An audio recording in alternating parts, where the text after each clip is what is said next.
Gardd.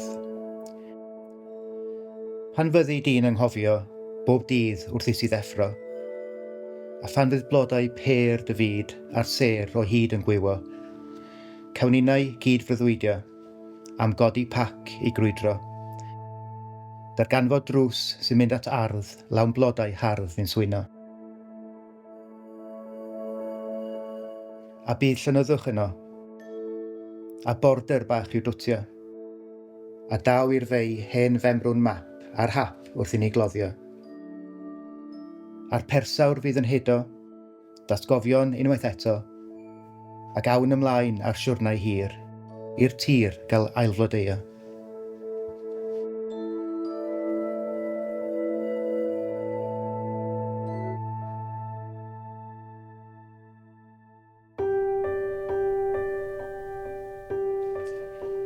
Llys.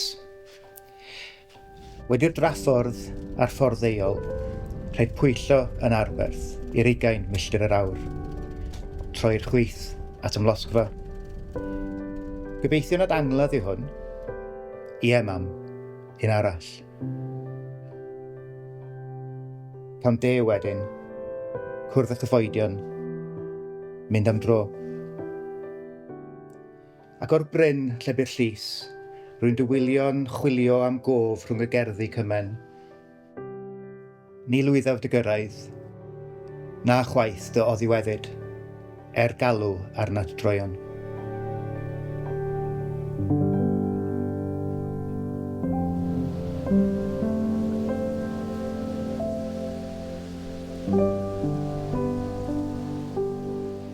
Llwybr Taf. I ddathlu'r haul am ling dilong drwy'r coed nes cyrraedd rheilffordd sydd bellach wedi cau.